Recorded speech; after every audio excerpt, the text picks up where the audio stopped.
Conakry, 24 mai 2017. Bonsoir, merci de l'attention et bienvenue dans cette édition. La journée de l'Union africaine sera célébrée demain, 25 mai, sous le thème « Tirer pleinement profit des dividendes démographiques en investissant dans la jeunesse ». À propos, nous vous invitons à suivre le discours du président de la République, président en exercice de l'Union africaine, professeur Alpha Condé. Distingués citoyens, citoyens d'Afrique et de la diaspora, les jeunes d'Afrique, chers amis et partenaires de l'Afrique, à l'occasion de la journée de l'Afrique qui commémore l'anniversaire de la création de l'Organisation de l'Unité africaine le 25 mai 1963 à Addis Abeba, à laquelle a succédé l'Union africaine, il me revient l'honneur de rendre un vibrant hommage au père fondateur de notre organisation. Aujourd'hui comme hier, celle-ci a fait figure de vitrine de notre continent, de son histoire, au point d'être considéré comme le berceau de l'humanité, de son potentiel économique et de sa richesse humaine. Faut-il rappeler que l'Organisation de l'Unité africaine, OUA, a été créée dans le contexte historique de la lutte pour l'indépendance, entre autres, en soutenant les mouvements de libération nationale et en relayant toutes les initiatives diplomatiques, notamment aux Nations Unies, visant à condamner solennellement le fait colonial. Toutes ces actions se sont nourries de l'idéal panafricain. 40 ans après la réunion historique d'Addis Abeba, ce qui prouve bien la vitalité de notre panafricanisme, l'Afrique a jeté les bases de l'Union africaine qui, sur de nombreux points, tranche avec l'OUA. Elle s'est notamment dotée d'une architecture institutionnelle rénovée et plus efficace, qui lui permet désormais de mieux peser sur le plan international et de mieux défendre, dans un monde sujet à de profonds bouleversements, les intérêts supérieurs de notre continent. En succédant à l'OUA, l'Union africaine s'est donné les moyens de renouveler et de consolider le projet d'intégration politique et économique dont les bases avaient été jetées à Addis Abeba en 1963. Elle s'est notamment fixé des objectifs et a instauré un cadre institutionnel allant bien au-delà de l'approche diplomatique privilégiée par l'OUA. C'est notamment sous l'angle organique que les changements ont été les plus notables. Aujourd'hui, l'Union africaine peut se targuer d'avoir mis en place des structures susceptibles de mettre en œuvre les ambitions qu'elle s'est fixées. C'est cet esprit qu'ont été mis en place, entre autres, la Commission et le Conseil de paix et de sécurité. L'Union africaine travaille sans relâche, en collaboration avec nos partenaires, dans le but de promouvoir la paix et la sécurité sur le continent et dans le monde. Après l'accession des États africains d'indépendance, les dirigeants africains ont cherché à concrétiser dans les faits les idéaux pour lesquels ils s'étaient battus, au premier rang desquels le développement socio-économique du continent. Il est évident que l'Afrique a fait des progrès importants dans les domaines politiques, social et économique. Pour assurer la promotion de la compétitivité économique de notre cher continent et créer une prospérité partagée, il est désormais impératif d'instaurer un climat à la fois stable et dynamique, fondé sur la bonne gouvernance et l'état de droit favorable à l'investissement. Citoyennes et citoyens d'Afrique et de la diaspora. Il est encourageant de noter que l'Union africaine a fait de grands progrès dans le cadre de la mise en place d'un environnement susceptible de garantir un meilleur avenir pour l'Afrique. En effet, par le biais de l'architecture africaine de paix et de sécurité, l'Union africaine continue à travailler sans relâche, en collaboration avec nos partenaires, afin de promouvoir la paix et la sécurité du continent. La prévention des conflits et le règlement pacifique des différends, à travers le dialogue et la médiation, revêt une importance cruciale pour la réalisation de l'objectif visant à faire taire les armes en Afrique à l'horizon 2020. Sur le plan économique, l'adoption de l'agenda 2063, qui est à la fois une vision et un plan d'action, est un appel à l'action de tous les segments de la société africaine à travailler ensemble pour construire une Afrique prospère et unie, fondée sur des valeurs communes et un destin commun. Dans la mise en œuvre de cet agenda et de son premier plan décennal, les femmes et les jeunes sont des acteurs clés. S'agissant des jeunes qui constituent la principale richesse du continent, un important défi doit être relevé. C'est pourquoi nous avons dédié l'année 2017 au thème « Tirer pleinement profit des dividendes démographiques en investissant dans la jeunesse ». En effet, l'Afrique est la région la plus jeune du monde. 2 Africains sur 3 sont âgés de moins de 25 ans. Cet indicateur est un atout majeur pour impulser la transformation sociale et économique à travers le continent. L'accès des jeunes à la santé, à l'éducation de qualité, leur autonomisation, la lutte contre le chômage des jeunes est une réponse significative à la pauvreté et à leur utilisation par les groupes terroristes. Il convient aussi d'impliquer de manière plus significative les acteurs de la société civile dans la sensibilisation de la jeunesse sur les dangers que représente le discours radical.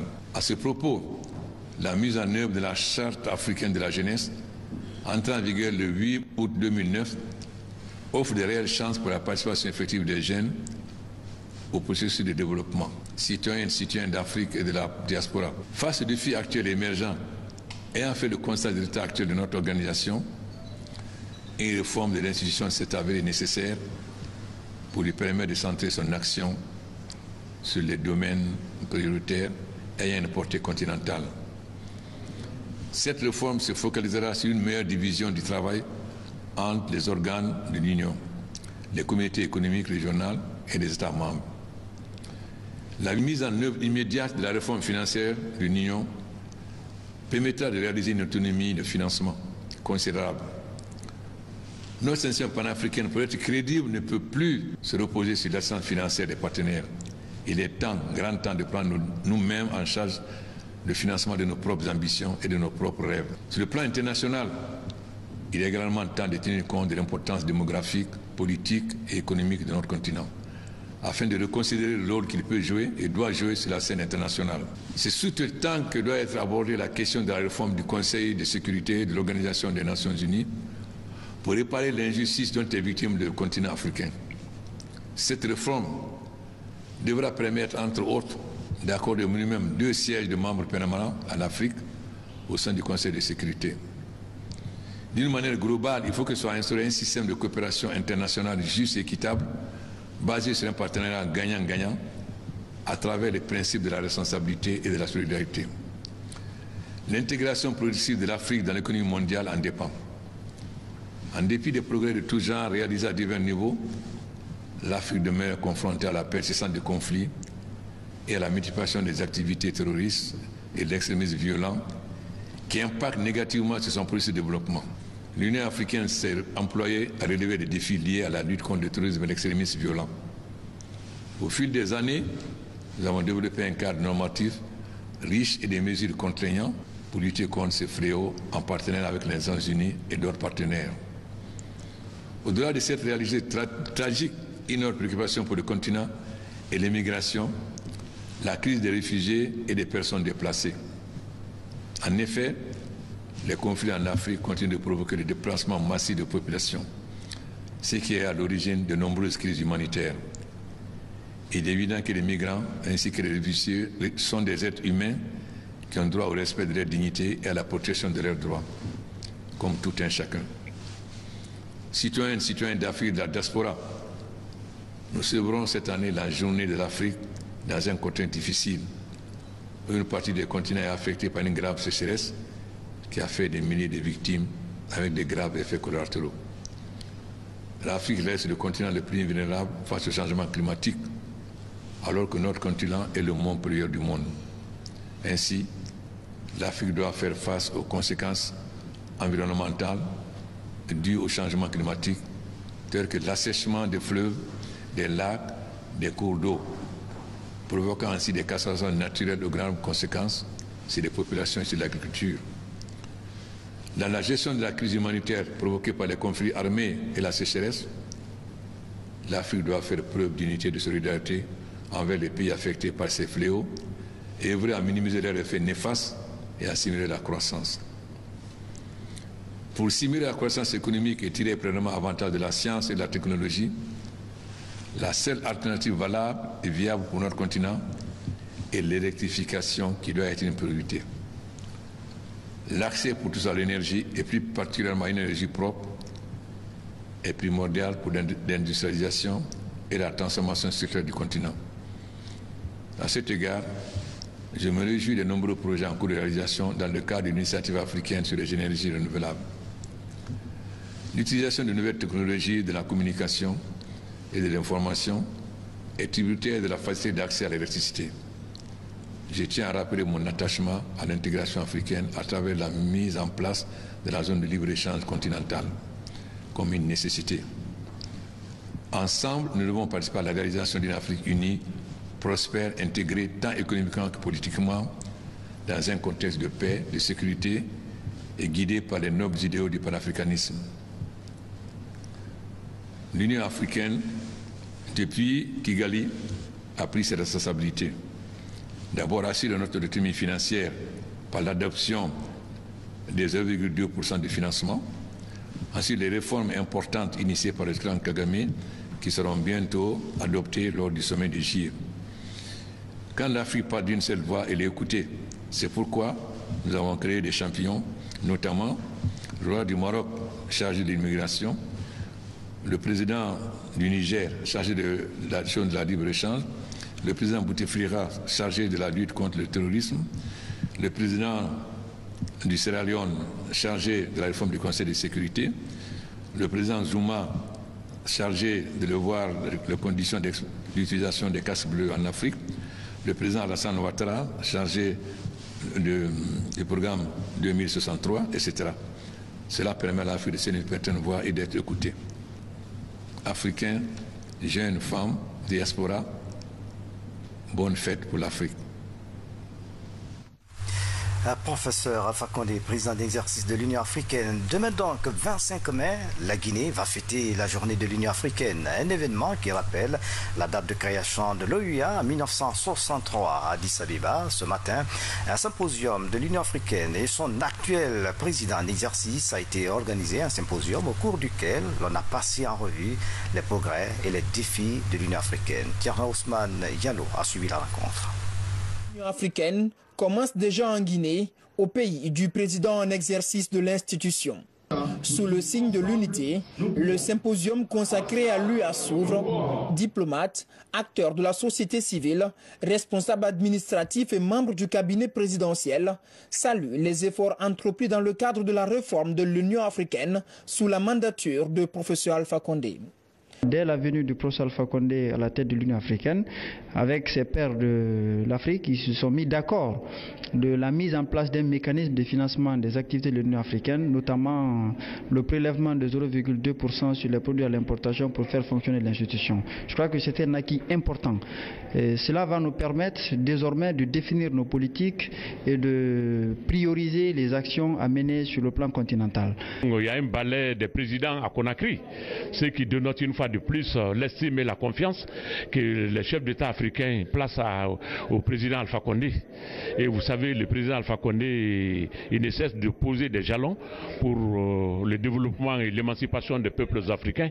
Il y a beaucoup à faire et je pense que sa présidence sera l'une des meilleures présidences au sein de l'UA. En organisant ce symposium, COP Guinée, la coordination des organisations non gouvernementales pour la promotion de l'excellence, veut donner une touche particulière à cette fête en Guinée avec une implication des organisations de la société civile pour conscientiser sur le rôle de l'Union africaine et l'apport de la Guinée dans son développement. On s'est dit qu'il ne faut pas rester dans l'inaction, il faut donner plus de lisibilité, de visibilité à cet anniversaire.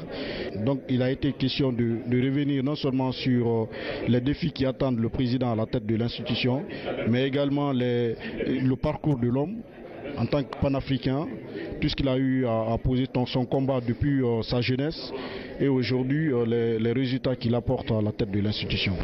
Un hommage a été rendu aux principaux acteurs de la création de l'Organisation de l'Unité africaine le 25 mai 1963, il y a de cela 54 ans. Demain, plusieurs événements vont être organisés à travers le pays pour célébrer cette organisation devenue depuis 2002 l'Union africaine. Dans l'actualité encore, le président de la République, professeur Alpha Condé, est arrivé ce matin au Caire, la capitale égyptienne. Vous le voyez donc à l'image, en provenance de Riyad, pour une visite de travail et d'amitié. Le chef de l'État sera ce jeudi 25 mai 2017 avec son homologue égyptien, Abdel Fattah al-Sisi.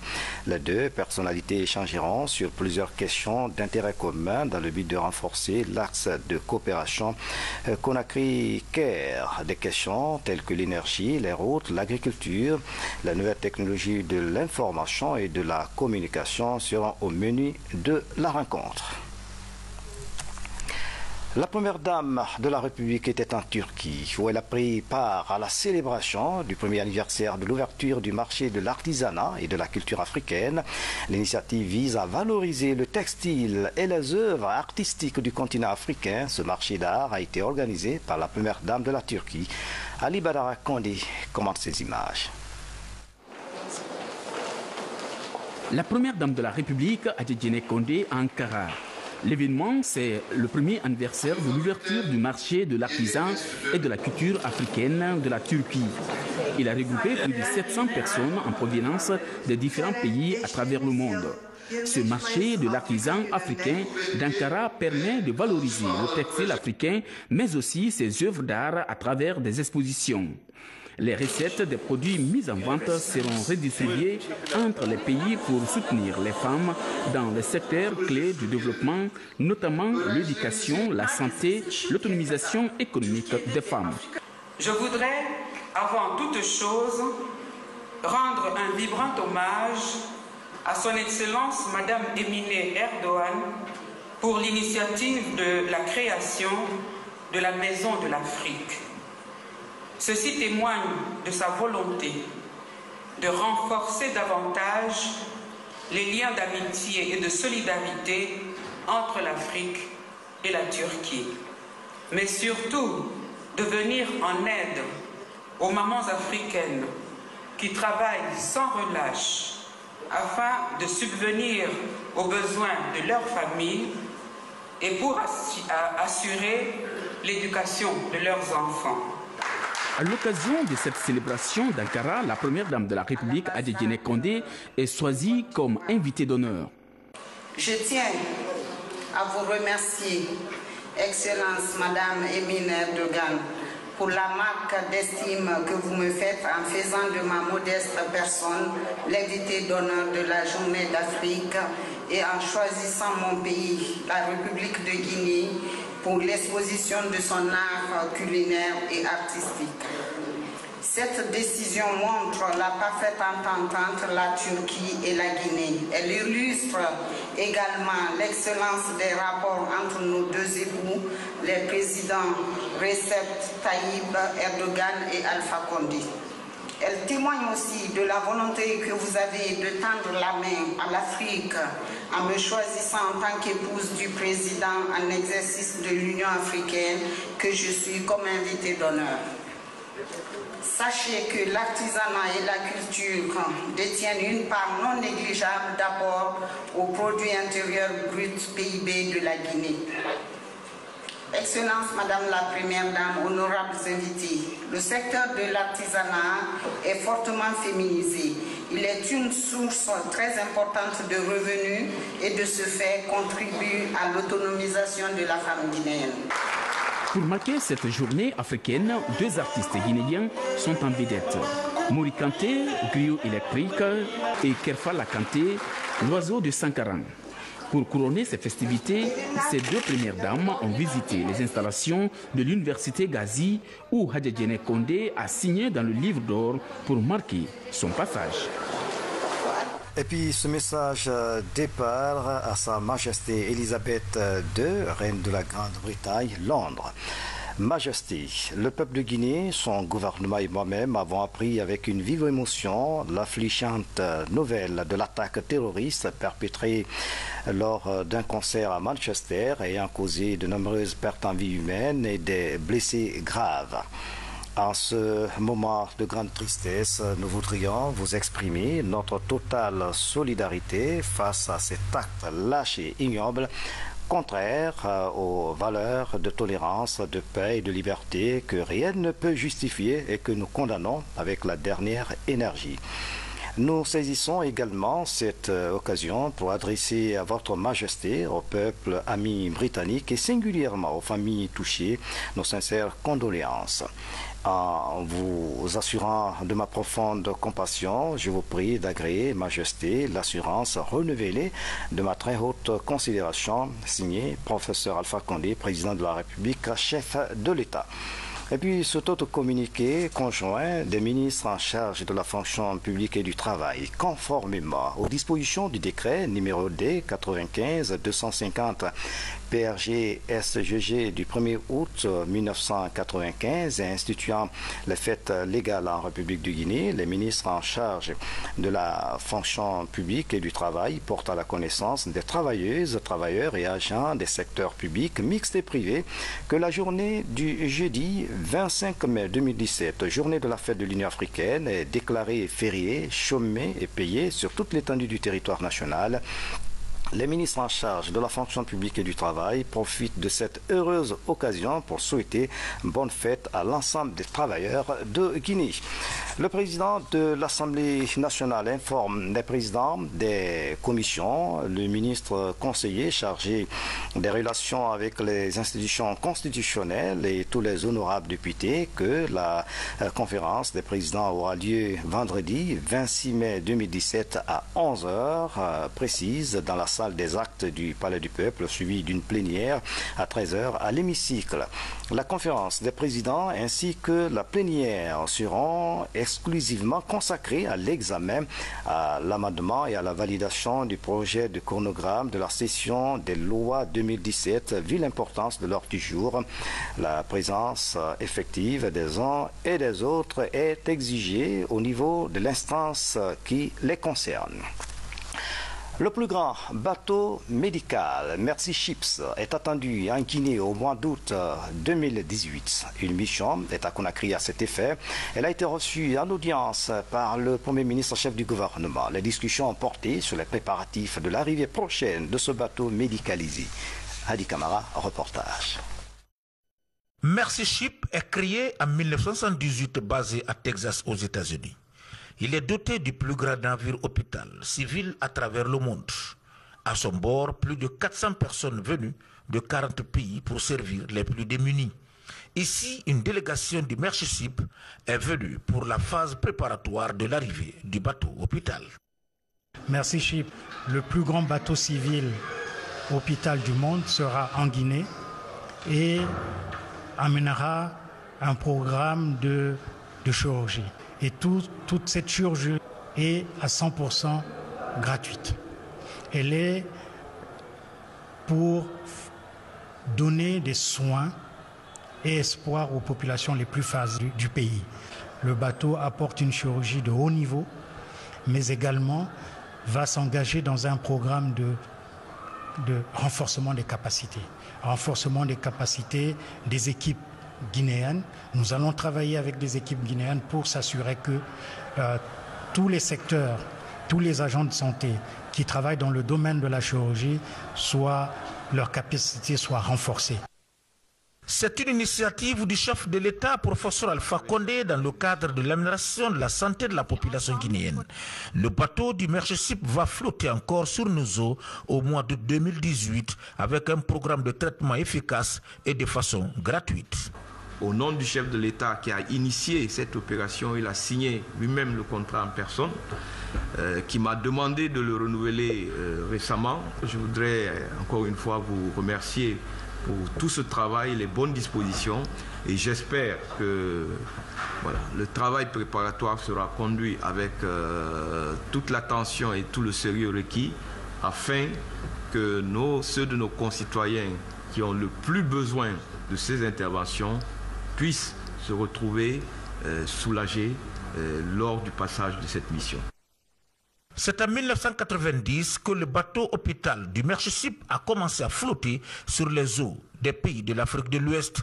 Pour la mission de la Guinée, 1200 techniciens du Mercy Ship sont déjà mobilisés dans les domaines de la chirurgie, de la construction des infrastructures, de la réhabilitation des sites d'accueil, de la sécurité et des transports. Dans l'actualité encore, le nouveau plan des Nations Unies pour l'aide au développement en examen. Les principaux acteurs concernés sont réunis autour d'un atelier qui définit les priorités du futur plan quinquennal. Les perspectives sont rassurantes. Habib Thiam. Après un premier cap fixé en 2013, le plan cadre des Nations Unies pour l'aide au développement passe sous l'évaluation du gouvernement et de ses partenaires. Cette ultime étape est enrichie de la retraite de Kindia du 25 au 28 janvier 2017. Cet atelier a pour objectif de passer en revue le contenu du document en montrant d'abord son alignement avec les priorités nationales telles qu'inscrites dans le PNDS 2016-2022. Ensuite, la cohérence et finalement la synergie des interventions pour accroître l'impact de la contribution du système des Nations Unies et enfin de procéder à la validation technique du document. Pour mieux répondre aux défis actuels de développement de notre pays, notre gouvernement et le système des Nations Unies en Guinée s'efforcent de 2 cycles de programmation. L'équipe pays a opté pour le Delivering as One comme stratégie de mise en œuvre du PNUAD 2018-2022 afin de renforcer la coordination et la cohérence du système des Nations Unies au niveau pays. Plusieurs départements sectoriels sont présents à ces travaux qui déterminent les axes prioritaires du prochain plan quinquennal 2018-2022. Ils ont pour nom la gouvernance, la transformation économique, le capital humain, le capital naturel et la problématique sanitaire, mais aussi la protection sociale. Le système des Nations Unies, que ce soit en Guinée ou ailleurs, appuie les gouvernements.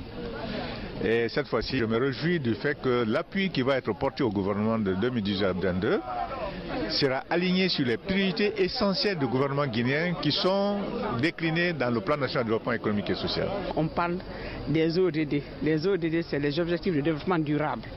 Et dans ces ODD, il faut savoir qu'on parle par rapport à la santé, de l'accès des populations à des services de santé de qualité, c'est-à-dire la réduction de la mortalité maternelle et infantile et la réduction aussi de la mortalité néonatale, ainsi que la lutte contre les violences basées sur le genre.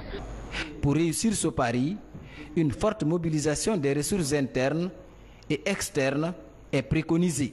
Un investissement chiffré à plus de 479 millions de dollars américains. Un forum international sur l'animation socio-éducative se tient depuis ce mercredi à Conakry. Les cadres du ministère de la Jeunesse et ses partenaires planchent sur la promotion de l'autonomisation des jeunes et la problématique de chômage et la violence basée sur le genre. Abdul Aziz Baldé suit les travaux. En 2012, le ministère de la Jeunesse a mis en place des activités socio-éducatives. Il s'agit de répondre aux besoins d'épanouissement des jeunes. 5 ans après, plus de 800 jeunes ont bénéficié de formations dans plusieurs projets liés à la santé, la citoyenneté, la paix et le développement durable. D'où ce forum international sur l'animation socio-éducative qui regroupe plusieurs partenaires pour évoquer l'avenir des bénéficiaires. Le but étant finalement de proposer des activités à des jeunes qui, on le sait en Guinée, sont frappés souvent par le chômage, par l'inactivité et par différentes tentations qui existent comme dans toute société, que ce soit la drogue, la délinquance, la paupérisation, tout ce qui va avec une problématique sociale d'un pays en voie de développement.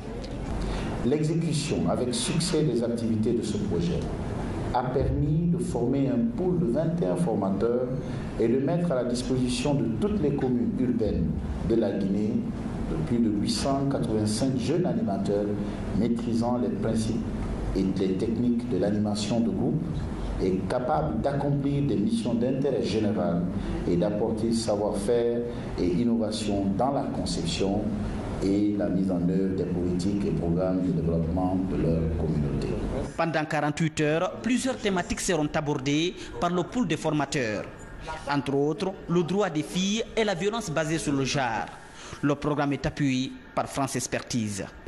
On a voulu que le forum permette un partage d'expériences à la fois nord-sud avec les expériences françaises, mais à la fois sud-sud avec les expériences du Maroc, du Sénégal et du Cameroun. Je me suis réjouie quand même que les mutilations génitales féminines et le mariage d'enfants fassent partie du programme dans la mesure où aujourd'hui la question de jeunesse constitue une préoccupation pour le continent africain et que le président Alpha Condé étant à la tête de l'institution de l'Union africaine place en priorité la lutte contre le mariage précoce et et les mutilations génitales féminines. Depuis des années, le département de la jeunesse et ses partenaires sont à pied d'œuvre dans la réduction du chômage et la promotion de l'autonomisation des jeunes. Aujourd'hui, l'une des attentes de ces forums est de faciliter l'insertion de 800 animateurs socio-éducatifs du pays.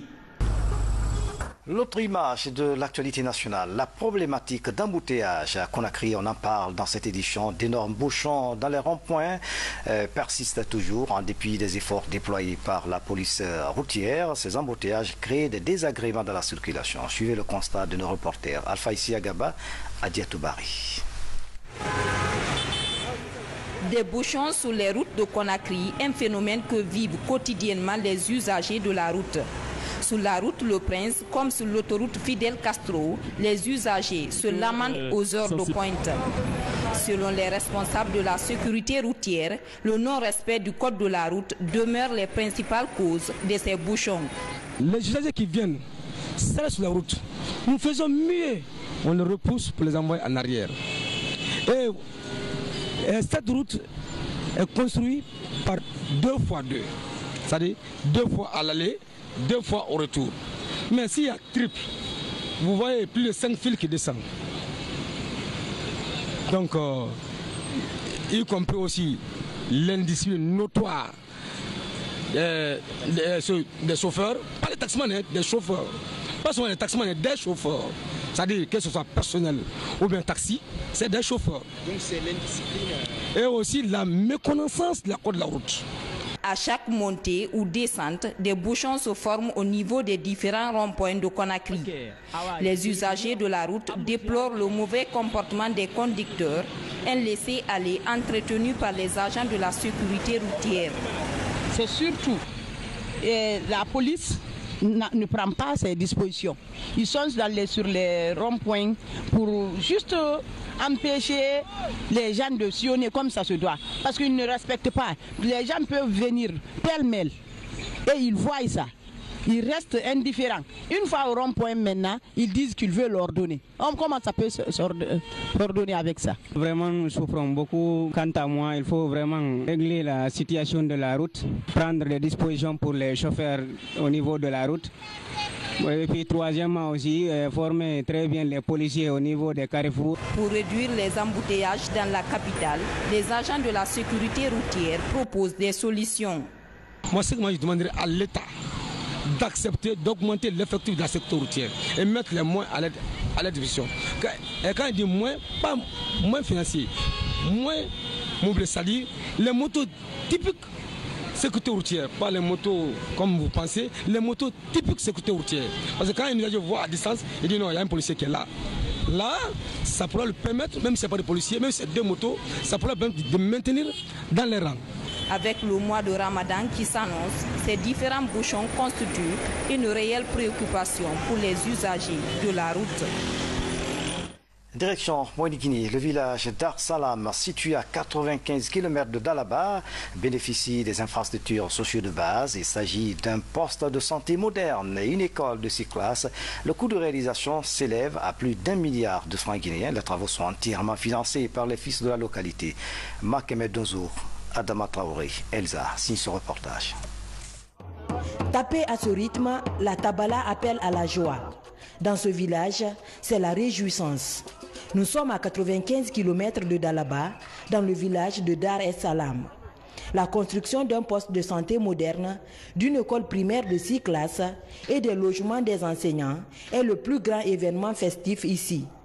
Plus d'1 milliard de francs guinéens ont été mobilisés pour la réalisation de ces infrastructures communautaires. Ces habitants parcouraient 12 km pour atteindre le centre de santé de Kankalabé, soit à pied ou récemment à moto. Je suis trop fier de bijoux qu'on a fait ici, grâce à Dieu. Pour cela, je ne peux pas parler beaucoup. Cette initiative d'engagement pour le développement à la base est soutenue par les autorités locales. Tout Dar es Salam veillera sur ces édifices. Nous prenons l'engagement que la DPS, que le DPE, chacun en ce qui le concerne, ils feront tout pour que les professeurs, les enseignants qui manquent, le chef de poste qui doit venir ici, le chef de poste qui doit venir ici, qu'il vienne très tôt. On va veiller sur lui pour qu'ils travaillent très bien et donnent une très belle prestation dans l'intérêt de la population. Veillez surtout pour envoyer les malades au poste de santé pour la consultation, pour la vaccination et pour la CPN. Surtout le suivi des femmes en grossesse. Avec un tel niveau d'investissement, les fils de Dar es Salam entendent accompagner le gouvernement dans l'accélération du processus de développement local.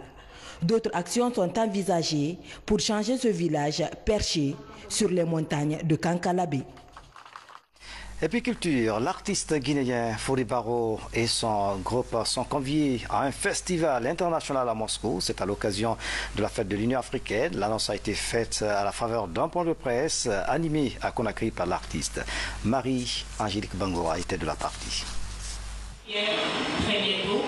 Devant la presse, Fodé Barro étale ses projets, parmi lesquels le concert à Moscou à la fête de l'Union africaine le 25 mai. La star guinéenne aura l'occasion de prester en live pour la première fois avec un groupe musical guinéen. Ils ont eu une formation, vous étiez là, vous avez écouté tout à l'heure comment ces jeunes ils jouent. Ils ont presque joué un titre que tout le monde connaît, ils l'ont joué comme vous l'entendez. Et c'est ça un groupe. Je suis fatigué d'aller prendre des musiciens en Côte d'Ivoire pour me faire accompagner, que ces jeunes-là ils ont du talent. L'enfant de la Sigmadina ne compte plus évoluer seul. Il vient de former son groupe musical dénommé The 75. Les 11 membres du groupe seront avec lui à Moscou. Pour la première fois, un groupe musicien de 11 personnes, plus l'artiste 12, se déplace ici pour l'Europe. C'est pour la première fois. Et là, je profite vraiment de remercier Fodé Barro, parce qu'on a vu beaucoup d'artistes en Sénégal, Cameroun, des groupes comme les Issoundou, les autres, ils voyagent toujours avec leur groupe de 20 personnes, 25 personnes, pourquoi pas nous. Et je demande aux autres aussi, des autres vedettes, vraiment d'essayer de voyager avec leur groupe, pas seulement en Afrique, mais en Europe, parce que c'est important, parce qu'on fait bien notre travail et on répète bien. Fodé Barro et ses 75 feront désormais la promotion du live en Guinée. Son autre projet est la formation de jeunes artistes pour valoriser la musique guinéenne.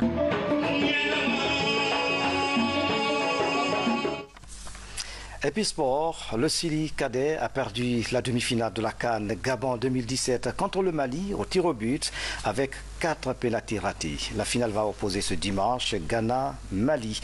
Voilà, c'est la fin de cette édition à tous. Merci de nous avoir suivis. Excellente soirée où que vous soyez dans le monde. À demain.